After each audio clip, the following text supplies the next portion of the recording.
Ibu Syifa, alhamdulillah saya baik. Terima kasih. Semoga Ibu juga dalam keadaan yang baik. Baik, Aulia. Bisa ceritakan secara singkat tentang latar belakang pendidikan dan motivasi kamu melamar sebagai dokter umum di Rumah Sakit Umum Uki? Tentu Ibu, saya lulusan S1 profesi kedokteran dan sudah memiliki STR aktif. Sejak awal saya tertarik pada dunia pelayanan kesehatan yang berorientasi pada empati dan profesionalisme. RSU UKI memiliki reputasi yang baik dalam hal pelayanan pasien dan pengembangan SDM medis, sehingga saya ingin berkontribusi di sini sambil terus belajar dan menjadi dokter yang berkompeten dan etika. Wah, menarik sekali. Nah, sebagai dokter umum, kamu pasti sering berhadapan dengan situasi etis yang sulit, misalnya pasien atau keluarganya menolak tindakan medis yang menurutmu penting. Apa langkah yang akan kamu ambil? Dalam situasi seperti itu, saya tetap menghormati keputusan pasien karena mereka memiliki hak penuh atas tubuh dan pengobatannya. Namun, sebelum tindakan ditolak, saya pasti akan menjelaskan kembali secara detail mengenai kondisi pasien, manfaat tindakan tersebut, serta risiko yang bisa terjadi apabila tindakan tidak dilakukan. Jika setelah penjelasan mereka masih tetap menolak, saya akan memastikan bahwa keputusan itu didokumentasikan secara resmi melalui formulir yang ditandatangani oleh pasien atau keluarganya. Hal itu penting agar keputusan tersebut tercatat secara etis dan legal, sekaligus melindungi pasien dan tenaga medis. Setelah itu, saya akan tetap memantau kondisi pasien sesuai batas kewenangan saya sambil tetap menunjukkan sikap empati dan profesionalisme. Baik, komunikasi memang penting.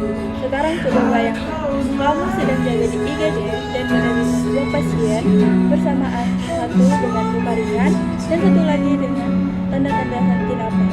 Apa prioritas tindakan kamu? Saya akan segera melakukan cek untuk menentukan tingkat kegawat daruratan pasien.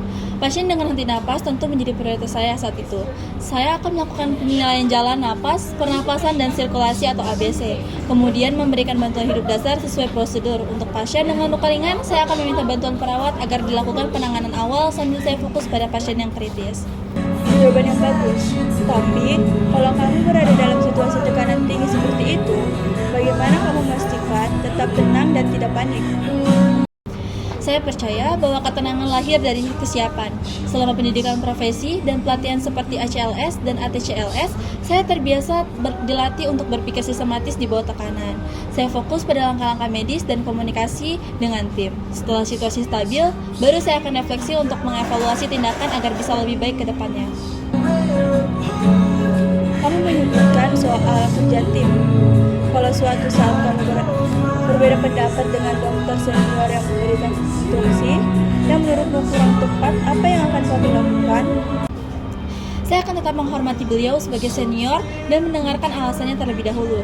Namun, jika saya memiliki dasar ilmiah atau pedoman klinis yang berbeda, saya akan menyampaikan pandangan saya secara sopan dan berbasis data. Saya percaya diskusi profesional yang sehat akan menghasilkan keputusan terbaik bagi pasien tanpa menimbulkan konflik pribadi. Sekarang coba saya berikan situasi yang lebih emosional. Bagaimana jika kamu menghadapi pasien atau keluarga yang marah besar karena hasil pengobatan tidak sesuai harapan dan mereka menyalahkan kamu secara langsung? Saya akan berusaha tetap tenang, tidak membalas emosi dengan emosi. Saya akan mendengarkan keluhan mereka terlebih dahulu sampai selesai. Baru kemudian menjelaskan dengan bahasa sederhana mengenai kondisi pasien dan langkah-langkah yang dilakukan sesuai standar medis yang diperlukan. Saya percaya empati dan kejujuran bisa menenangkan situasi seperti itu karena pasien sebenarnya ingin didengar dan dipahami. Bagus, tapi bagaimana jika suatu hari kamu melakukan kesalahan medis yang kecil, kamu sadari sendiri, misalnya salah menulis dosis obat, apa yang kamu lakukan? Saya akan segera mengakui dan memperbaikinya sebelum berdampak pada pasien. Saya juga akan melaporkan kepada atasan dan membuat insiden report sesuai prosedur yang ada di rumah sakit. Menutupi kesalahan justru bisa membahayakan pasien dan reputasi tim medis. Saya lebih memilih untuk bertanggung jawab dan menjadikan pelajaran untuk lebih teliti. Itu jawaban yang menunjukkan integritas Aulia. Sekarang pertanyaan terakhir, di mana kamu melihat dirimu 5 tahun ke depan dan apa kontribusi yang ingin kamu berikan untuk Rumah Sakit Umum Uki? 5 tahun ke depan, saya ingin menjadi dokter umum yang kompeten di bidang pelayanan primer dan kegawat daruratan, serta menjadi bagian dari tim aktif tim aktif dalam edukasi kesehatan masyarakat.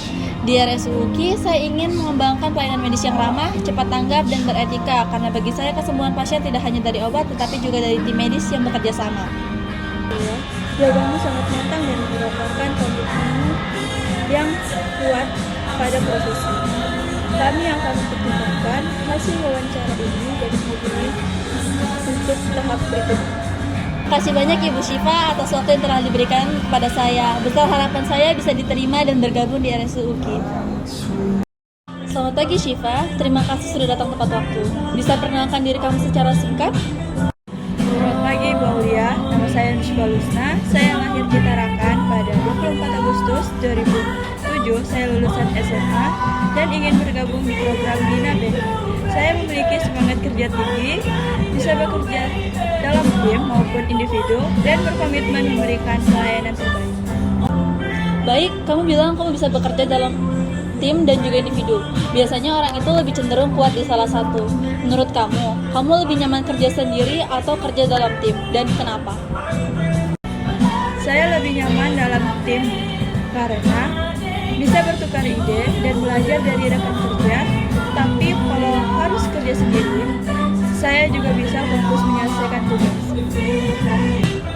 Bagus, tapi dalam dunia perbankan, kerja tim sangat menuntut kesabaran. Misalnya menghadapi rekan kerja yang lambat atau tidak sependapat. Pernahkah kamu mengalami hal seperti itu?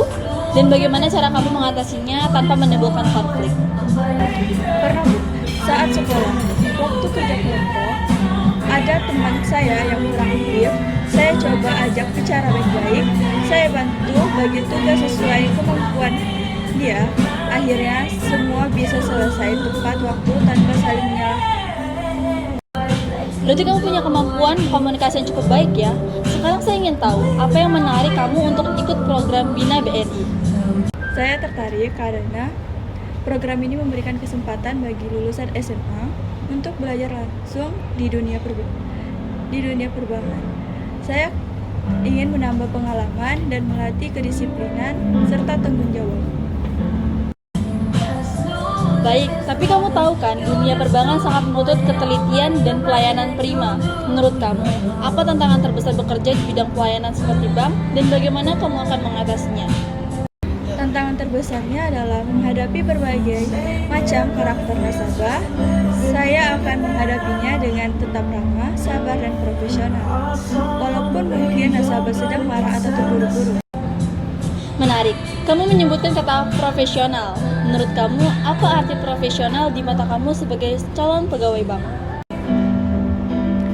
Profesional artinya bekerja sesuai aturan dan tanggung jawab, tanpa mencampurkan urusan pribadi, termasuk menjaga penampilan, etika, dan sikap saat melayani nasabah. Bagus, sekarang saya mau menguji kamu dengan sedikit situasi nyata. Misalnya, kamu sedang bertugas di bagian layanan. Seorang nasabah marah karena antriannya lama dan menuntut untuk dilayani duluan. Apa langkah yang kamu ambil? Saya akan mendengarkan dulu keluhan nasabah dengan tenang, lalu menjelaskan dengan sopan bahwa semua dilayani sesuai nomor antrian, tapi saya pastikan akan bantu agar prosesnya tidak tertunda. Sikap yang tenang itu penting. Tapi, bagaimana kalau nasabah tetap marah dan mulai berbicara dengan nada tinggi di depan umum? Saya akan tetap menjaga nada bicara saya, tidak ikut terpancing.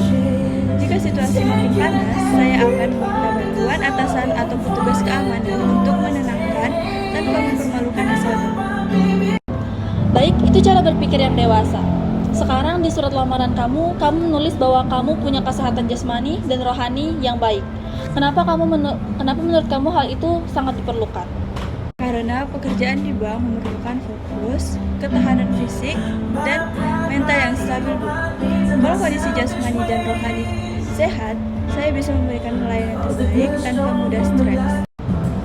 Setuju. Sekarang saya mau tahu, kalau kamu diterima dan ternyata kamu menjalani rutinitas yang sangat padat dan penuh aturan, apa yang kamu lakukan agar tetap semangat?